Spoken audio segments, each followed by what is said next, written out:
When the queen of Shiva heard what was being said about Shlomo because of the name of Adonai, she came to test him with difficult questions. She arrived in Jerusalem, accompanied by a very great retinue, including camels bearing spices and gold in great abundance and precious stones. When she appeared before Shlomo, she spoke with him about everything on her heart, and Shlomo answered all her questions. Nothing was hidden from the king that he could not explain to her. After the queen of Sheba had seen all Shlomo's wisdom, the palace he had built, the food at his table, the manner of seating his officials, the manner in which his staff served him, how they were dressed, his personal servants, and his burnt offerings which he offered in the house of Adonai, it left her breathless. She said to the king, What I heard in my own country about your deeds and your wisdom is true, but I couldn't believe the report until I came and saw for myself. Actually, they didn't tell me even the half of it. Your wisdom and prosperity surpassed the reports I heard. How happy your people must be. How happy these servants of yours who are always here attending you and get to hear your wisdom. Blessed be Adonai your God, who took pleasure in you to put you on the throne of Israel.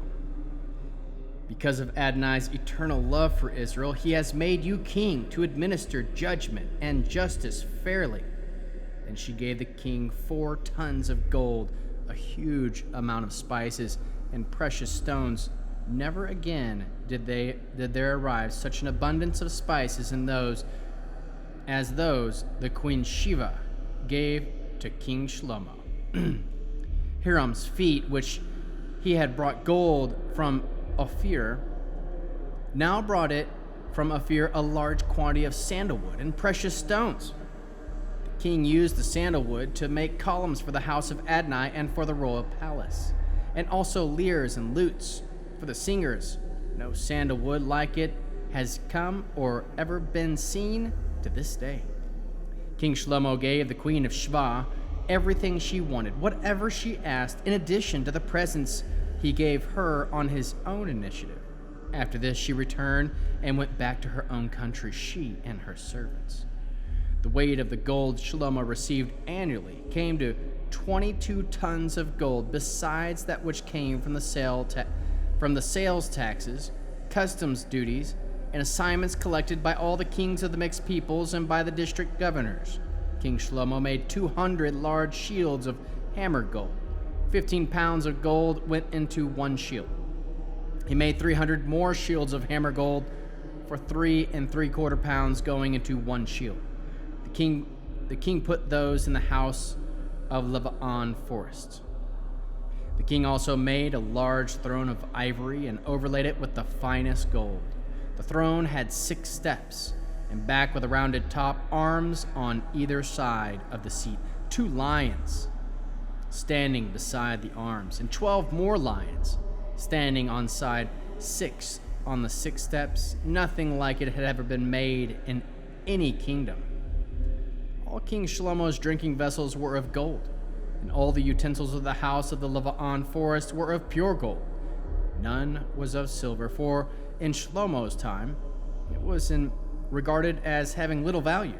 The king had a fleet of large Tarshish ships.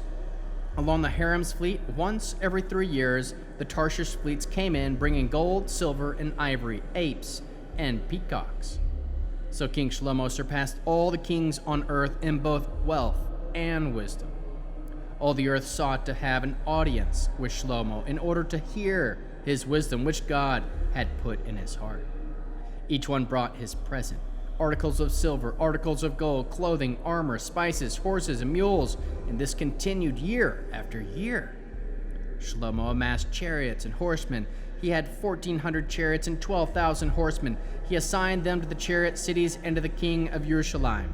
The king made silver in Jerusalem as common as stones. He made cedar as abundant as sycamore fig trees, as the sycamore fig trees are in Shivlah. Shlomo's horses had been brought from Egypt and Kiva, and the king's agents having brought them from the dealers in Kiva at the going price. A chariot from Egypt cost 15 pounds of silver shekels, and a horse 3 3/4 pounds of shekels. All the kings of the Hittim and the kings of Aram purchased them at these prices through Shlomo's agents. King Shlomo loved many foreign women besides the daughter of Pharaoh.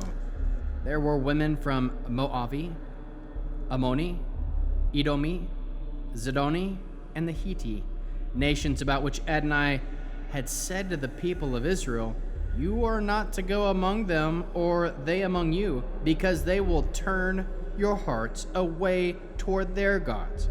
But Shlomo was deeply attached to them by his love. He had 700 wives, all princes, and 300 concubines, and his wives turned his heart away. For when Shlomo became old, his wives turned his heart away toward other gods, so that he was not wholehearted with Adonai his God, as David his father had been. For Shlomo followed Ashtaroth, the goddess of Zidoni, and Milcom, the abomination of the Ammoni. Thus Shlomo did what was evil in Adonai's view, and did not fully follow Adonai, as David his father had done. Shlomo built high places for Chemosh, the abomination of Moab, on the hill in front of Jerusalem, and another for Molech, the abomination of the people of Ammon. This is what he did for all his foreign wives, who then offered and sacrificed to their gods. So Adonai grew angry with Shlomo because his heart had turned away from Adonai, the God of Israel, who had appeared to him twice and given him orders concerning the matter that he should not follow other gods. But he didn't obey Adonai's orders. So Adonai said to Shlomo, Since this is what has been in your mind, and you haven't kept my covenant and my regulations which I ordered you to obey, I will tear the kingdom from you and give it to your servant. However, for David your father's sake, I won't do it while you are alive, but I will tear it away from your son. Even then I won't tear away all the kingdom. I will give one tribe to your son for the sake of David, my servant, and for the sake of Jerusalem, which I have chosen. When Adonai raised up an adversary against Shlomo, Hadad the Ammoni, of the royal line of Edom, back when David had been in Edom, and Joab, commander of the army, had gone up to bury the dead, having killed every male of Edom. For Joab and all Israel had stayed there 6 months until they had eliminated every male in Edom. Hadad had fled, he and a number of Edomi, servants of his fathers with him, and gone into Egypt. At the time Hadad had been but a small boy. On their way they passed through Midian and arrived in Paran, took with them men from Paran, and went on into Egypt to Pharaoh, king of Egypt, and gave Hadad a house, saw to it that he had food, and gave him land. Hadad became a great favorite of Pharaoh, so that he gave his own wife's sister in marriage, that is, the sister of Tahpenes the queen. The sister of Tahpenes bore him Genavat, his son, and Tahpenes brought him up in Pharaoh's own house, so that Genavat was in Pharaoh's house along with Pharaoh's sons. When Hadad in Egypt heard that David slept with his ancestors and Joab, the commander of his army, was dead, Hadad said to Pharaoh, "Let me leave, so that I can return to my own country." Pharaoh asked him, "What have you lacked here with me that makes you want to just now go to your own country?" "Nothing in particular," he replied, "but let me leave anyway." God raised up another adversary against Shlomo, Rezin, son of Eliada, who had fled from his lord Hadadazir, king of Zovah. When David killed the men of Zovah, Rezin rallied men to himself and became the leader of the band of marauders. They went to Damascus and settled there, while he became king of Damascus. He remained an adversary as long as Shlomo lived, causing difficulties in addition to those of Hadad. He detested Israel and ruled Aram. Also, Yerovam, the son of Nevat, and Ephriti from Sereda, whose mother's name was Tseruah, one of Shlomo's servants, rebelled against the king. Here is the reason he rebelled against the king. Shlomo was building the Milo and closing the breach, the city wall, the city of David his father. Now this Yerovam was a strong, energetic man, and Shlomo, seeing how serious the young man was, made him supervisor over the work being done by the tribe of Joseph. Once during this period, when Yerovam had gone out of Jerusalem, the prophet Achiah from Shiloh spotted him traveling. Achiah was wearing a cloak, and the two of them were alone in the open country. Achiah took hold of his new cloak, and he was wearing, and tore it into 12 pieces. Then he said to Yerovam, "Take 10 pieces for yourself, for here is what Adonai, the God of Israel, says, I am going to tear the kingdom out of Shlomo's hand, and I will give 10 tribes to you. But he will keep 1 tribe for the sake of my servant David and for the sake of Jerusalem, the city I have chosen from all the tribes of Israel. I will do this because they have abandoned me and worshipped Ashtaroth, the goddess of Zidoni, Chemosh, the god of Moab, and Milcom, the god of the people of Ammon. They haven't lived according to my ways, so that they could do what was right in my view and obey my regulations and rulings as did David, his father. Nevertheless, I will not take the entire kingdom away from him, but I will make him prince as long as he lives, for the sake of David, my servant, whom I chose, because he obeyed my mitzvot and regulations. However, I will take the kingdom away from his son and give 10 tribes of it to you. To his son I will give 1 tribe, so that David, my servant, will always have a light burning before me in Jerusalem, the city I chose for myself as the place to put my name. I will take you, and you will rule over everything you want. You will be king over Israel. Now, if you will listen to all that I order you, live according to my ways, and do what is right in my view, so that you observe my regulations and mitzvot, as David my servant did, then I will be with you, and I will build you a lasting destiny, and I will build as I built for David, and I will give Israel to you. For this offense I will trouble David's descendants, but not forever. Because of this, Shlomo tried to kill Yerovam. But Yerovam roused himself, fled to Egypt, to Shishak, king of Egypt, and stayed in Egypt until the death of Shlomo. Other activities of Shlomo, all he accomplished in his wisdom, are recorded in the annals of Shlomo. The length of Shlomo's reign in Jerusalem over all Israel was 40 years. Then Shlomo slept with his ancestors and was buried in that city of David his father, and Rehoboam his son became king in his place. Rehoboam went to Shechem, where all Israel had come to proclaim him king. When Yerovam, the son of Nevat, heard of it, for he was still in Egypt, where he had fled from Shlomo. So Yerovam was living in Egypt. But when they sent and summoned him, Yerovam and the whole community of Israel came and said to Rehoboam, "Your father laid a harsh yoke on us.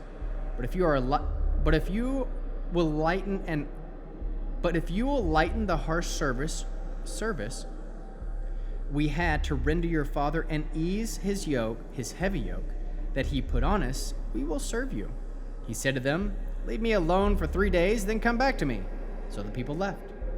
When King Rehoboam consulted the older men who had been in attendance on Shlomo, his father, during his lifetime, and asked, "What advice will you give me as to how to answer these people?" They said to him, "If you will start today being a servant to these people, if you will serve them, be responsive to them, and give them favorable consideration, then they will be your servants forever." But he didn't take the advice of the older men had given him. Instead, he consulted with the young men he had grown up with, who were now his attendants. He asked them, "What advice will you give me, so that we can give an answer to these people who said to me, 'Lighten the yoke that your father laid on us'?"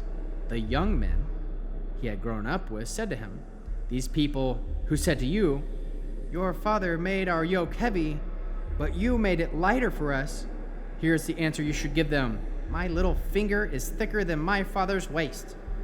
Yes, my father burdened you with heavy yoke, but I will make it heavier. My father controlled you with whips, but I will control you with scorpions. So Yerovam and all the people came to Rechavim the third day, as the king had requested, by saying, "Come to me again on the third day." And the king answered the people harshly, abandoning the advice of the older men had given him. He addressed them according to the advice the young men had said. "My father made your yoke heavy, but I will add to your yoke. My father controlled you with whips, but I will control you with scorpions." So the king didn't listen to the people, and that was something Adonai brought about, so that he could fulfill his word which Adonai had spoken through Achaiah from Shiloh to Yerovam the son of Nevat. When all Israel saw the king wasn't listening to them, the people answered the king, "Do we have any share in David? We have no heritage in the son of Yishai. Go to your tents, Israel. Care for your own house, David." So Israel left for their tents. But as for the people of Israel living in the city of Yehudah, Rechavim ruled over them. King Rechavim then sent Adoram, who was in charge of forced labor. But all Israel stoned him to death. King Rechavim managed to mount his chariot and flee to Jerusalem. Israel had been in rebellion against the dynasty of David to this day. On hearing that Yerovam had returned, all Israel summoned him, the assembly, proclaiming him king over all Israel. No one followed the dynasty of David except the tribe of Yehudah. When the Rechavim arrived in Jerusalem, he assembled all the house of Judah and the tribe of Benjamin, 1,800 select soldiers, to fight the house of Israel and bring the rulership back to Rechavim, the son of Shlomo. But this word from God came to Shemaiah, the man of God. "Speak to Rechavim, the son of Shlomo, king of Yehudah, to all the house of Yehudah the Benjamin, and to the rest of the people, tell them that this is what Adonai says. You are not to go up and fight your brothers, the people of Israel. Every man is to go back home, because this is my doing." They pay attention to the word of Adonai and turn back, as Adonai had told them to do. Then Yerovam built up Shechem in the hills of Ephraim and lived there. After that he left and built up Penuel. Nevertheless, Yerovam said to himself, "Now the rulership will return to the house of David. For if these people continue growing up and offering sacrifices in the house of Adonai in Jerusalem, their hearts will turn back to their lord, Rechavim, king of Yehudah. Then they will kill me and return to Rechavim, king of Yehudah." After seeking advice, the king made 2 calves of gold and said to the people, "You have been going up to Jerusalem long enough. Here are your gods. Israel, who brought you out of the land of Egypt, has placed one in Bethel and the other in Dan." And the affair became a sin. For the people went to worship before the one in Bethel and all the way to Dan to worship the other. He also set up temples in the high places and made Kohanim from among the people, even though they were not descendants of Levi. Yerovam instituted a festival in the 8th month on the 15th day of the month, similar to the festival held in Yehudah. He went up to the altar of Bethel to sacrifice calves he made, and he placed in Bethel the Kohanim he had appointed for the high places. He went up to the altar which he had set up in Bethel on the 15th day of the 8th month, in the month which he had chosen on his own, and instituted a festival for the people of Israel. He went up to the altar to burn incense.